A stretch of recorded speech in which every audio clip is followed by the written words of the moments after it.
আজকের ভিডিওতে আমি আপনাদেরকে দেখাবো 2026-এ ফোনপে অ্যাকাউন্ট কিভাবে বানাবেন বা ফোনপে অ্যাকাউন্টে আপনারা ব্যাংক অ্যাকাউন্ট কিভাবে অ্যাড করবেন।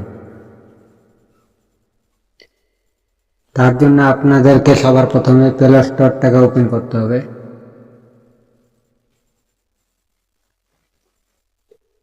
তারপরে আপনাদেরকে ফোনপে অ্যাপসটাকে ডাউনলোড করতে হবে।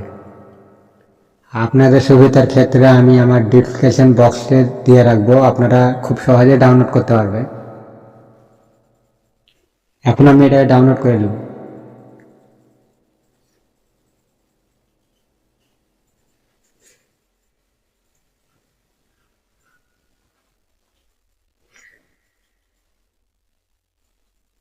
এখানে কিন্তু আমার ফোনপেটা ডাউনলোড হয়ে গেছে।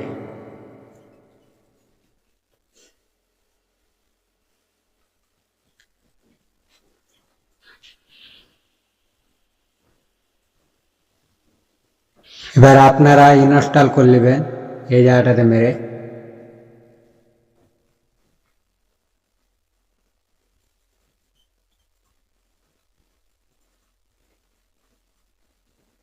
একটু প্রসেসের জন্য একটু দেরি হতে পারে আপনাদের নেট স্পিড যেরকম চলবে সেরকম তাড়াতাড়ি ওপেন হয়ে যাবে।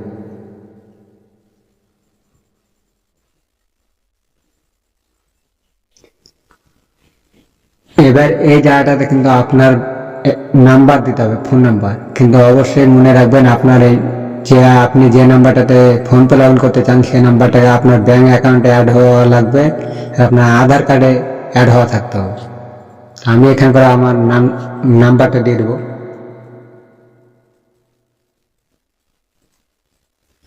তারপরে আবার আপনারা এই জায়গাটা মারবেন। এবার এখানে কিন্তু আপনার 6টা ওটিপি আসতে পারে।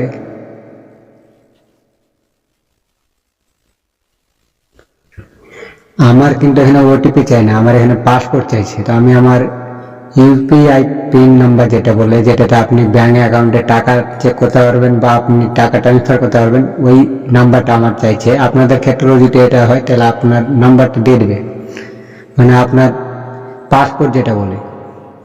আমি এখানে দিয়ে দিচ্ছি।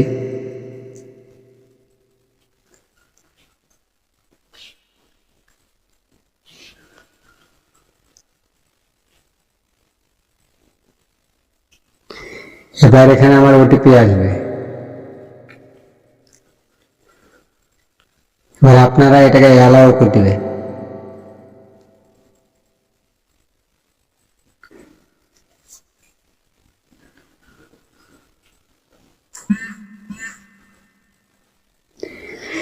এবার আপনাকে ফোনপেতে ব্যাংক অ্যাকাউন্ট অ্যাড করার জন্য আপনাকে যে আপনি উপরে বাম পাশে প্রোফাইল দেখতে পাবেন, এই প্রোফাইলে আপনি ট্যাপ করবেন।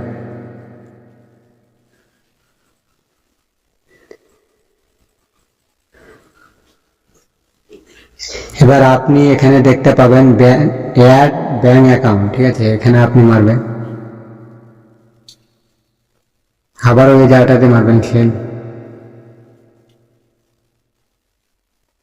এবার এখানে কিন্তু আপনাকে ভারতীয় ব্যাংক অ্যাকাউন্ট অনেকগুলো দেখাবে। এবার আপনার যদি এইগুলোর মধ্যে একটাও না হয় তাহলে আপনি কি করবেন, এই জায়গাটাতে মারবেন।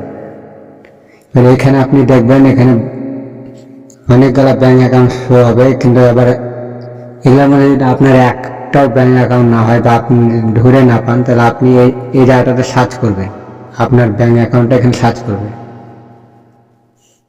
তো আমি এখানে সার্চ করলে আমার ব্যাংক অ্যাকাউন্টটাকে, এবার এই জায়গাটা কিন্তু আমি আমার ব্যাংক অ্যাকাউন্টটা সার্চ করলেছি। দেখেন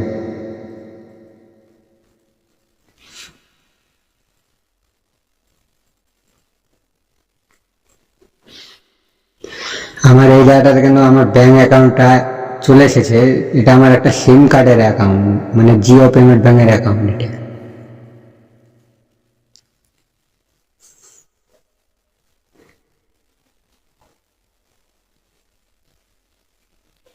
আমার এই জায়গাটাতে কিন্তু অ্যাড হয়ে গেছে। এবার আপনাকে এখানকার শো করবে মানে আপনার ইউপিআই পিন কোড, ঠিক আছে, মানে আপনি যে পিন কোডের মাধ্যমে আপনি ব্যাংকের টাকা চেক করতে পারবেন বা অথবা কাউকে টাকা ট্রান্সফার করতে পারবেন সেই অ্যাকাউন্ট। আপনার যদি এর আগে যদি কোনো ফোনপে বা গুগল পে বা পেটিএমে যদি পিন কোডটা সেট করে রাখেন আপনার ব্যাংকে, তাহলে ওই পিন কোডেই আপনি কিন্তু ফোনপেতে লগ ইন হয়ে যাবে। আর যদি এখানে দেখবেন আপনার যদি ফরগেট পাসওয়ার্ড লেখা থাকে তাহলে আপনি ফরগেট করতে পারবেন, বা নিউ লেখা থাকলে নিউ করতে পারবেন, ঠিক আছে। আর যেটা আপনার সেটা সঠিক হয় তাহলে আপনি এই জায়গাটাতে ডান করে দেবেন এটাতে। আমি এখন এটাতে করব, কারণ আমি চেঞ্জ করবো না পাসওয়ার্ড, ঠিক আছে।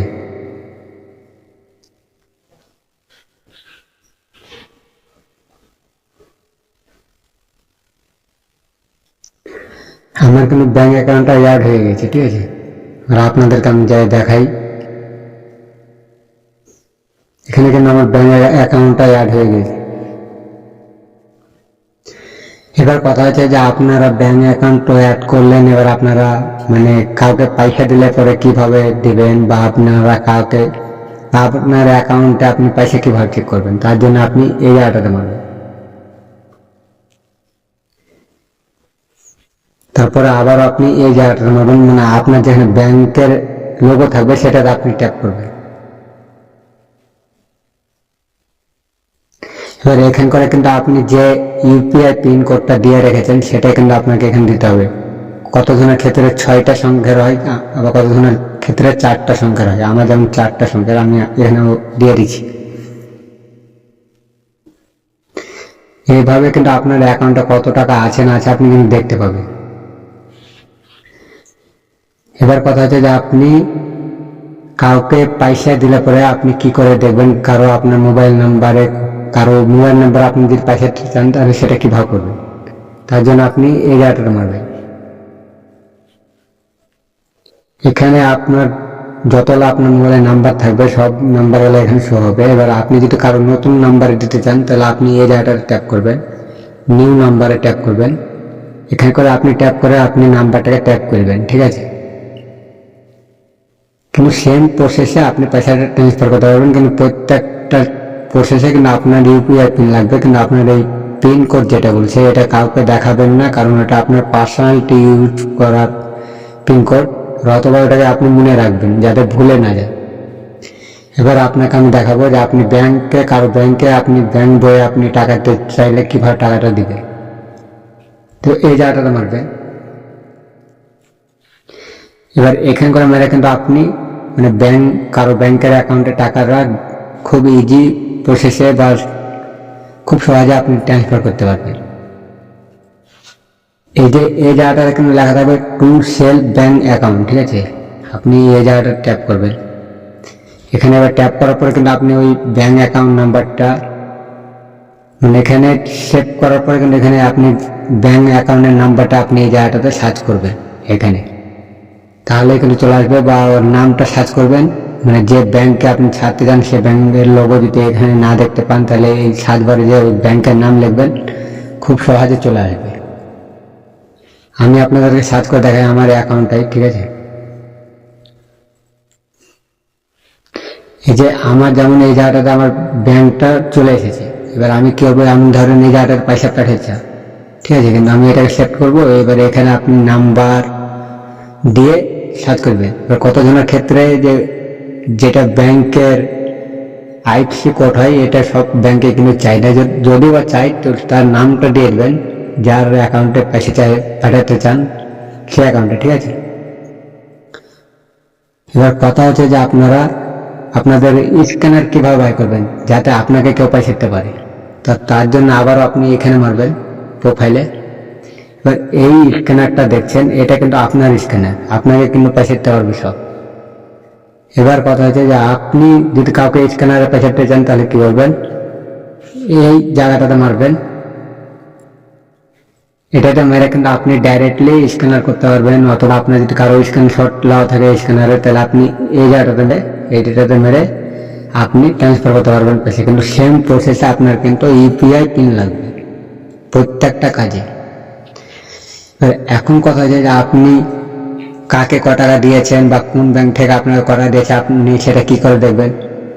তো এর জন্য এখানে মারবেন, এখানে মারার পর কিন্তু আপনি দেখতে পাবেন যে আপনি কাকে কটা দিয়েছেন বা আপনাকে কে কটা দিয়েছে, এখানে করে কিন্তু আপনি দেখতে পাবেন। ঠিক আছে, আমার যেমন এখানে যে যে দিয়েছে বা যে যে যাকে যাকে আমি দিয়েছি এখানে কিন্তু সব উঠে আছে। ঠিক আছে, সেরকম আপনাদেরও উঠে থাকবে। এবার কথা হচ্ছে যে আপনারা মোবাইল রিচার্জ কিভাবে করবেন। তো মোবাইল রিচার্জ করার জন্য আপনারা এই জায়গাটা মারবেন। এই জায়গাটা মারার পর আপনার মোবাইলে যতগুলা নাম্বার থাকবে সবগুলো এখানে শো হবে, বা আপনি যদি কারো নতুন নাম্বারের মারতে চান কিন্তু এই জায়গাটাতে আপনি সার্চ করবেন, তারপরে আপনি রিচার্জ করতে পারবেন। এখানে এয়ারটেল, জিও, ভোডা যে কোনো সিমে আপনি এখান থেকে পেমেন্ট করতে পারবেন। এবার কথা হচ্ছে যে আপনি ইলেকট্রিক বিল মানে কারেন্টের বিল আপনি কোথা থেকে পে করবেন, এই জায়গাটা থেকে পে করতে পারবেন কারেন্টের বিল। ঠিক আছে, বা ব্যাংক অ্যাকাউন্টের লোন কিন্তু আপনি এই জায়গাটা থেকে মানে পরিশোধ করতে পারবেন।